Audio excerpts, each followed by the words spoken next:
নমস্কাৰ, স্বাগতম জনাইছোঁ SK News 24 সমূহ দৰ্শকসকলক মই AN চৌধুৰী। এজন যুৱকৰ অসংযত মন্তব্যই লজ্জিত কৰিলে হোজাইবাসী আৰু চিলেটি সমাজক। এজন যুৱকৰ অসংযত অদায়িত্বশীল মন্তব্যই আজি কেৱল এজন ব্যক্তিক নহয়, সম্পূৰ্ণ হোজাইবাসীক লগতে চিলেটি সমাজক গভীৰ লজ্জাৰ মুখত পেলাইছে। উক্ত ঘটনাক লৈ নিউজ 18ত ধাৰাবাহিকভাৱে ৪-৫টাকৈ বাতৰি প্ৰচাৰ হোৱাৰ পিছত সামাজিক মাধ্যমত সমগ্ৰ কমিউনিটিক লক্ষ্য কৰি গালি আৰু ঘৃণামূলক মন্তব্যৰ বান নামি আহিছে। খবৰসমূহ পৰ্যবেক্ষণ কৰি স্পষ্ট হৈছে যে উক্ত যুৱকজন হোজাই জিলাৰ বাসিন্দা।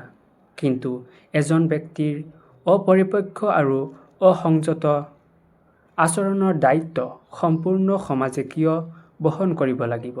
এই প্ৰশ্নই এতিয়া সচেতন নাগৰিকৰ মাজত তীব্ৰ ক্ষোভৰ সৃষ্টি কৰিছে।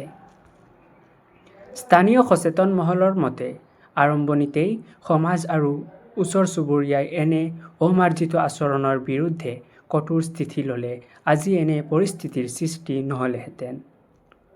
ছ'চিয়েল মিডিয়াত বাহ দিয়া লোক বহু থাকিলেও বিপদৰ সময়ত দায়িত্ব ল'বলৈ কাকো আগবাঢ়ি অহা দেখা নাযায় বুলি অভিযোগ উঠিছে। কৃত্ৰিম প্ৰশংসাৰ মোহত পৰি এনে মন্তব্য কৰা আচৰণে কেৱল ব্যক্তিকেই নহয়, তেওঁৰ পৰিয়াল, তেওঁৰ সমাজ, তেওঁৰ অঞ্চলকো অপমানৰ আগুনত ঠেলি দিয়ে। যি কোৱা হয়, যি কৰা হয় তাৰ সামাজিক প্ৰভাৱ বুজাটো অত্যন্ত প্ৰয়োজনীয়। নহ'লে এনে সমাজ বিৰোধী আচৰণে ভৱিষ্যতত সমাজক বাৰে বাৰে লজ্জিত কৰি থাকিব। আজি এজন ব্যক্তিৰ বাবে গোটেই সমাজে গালি খালে, মূৰ নোৱাৰি তলত নামিল।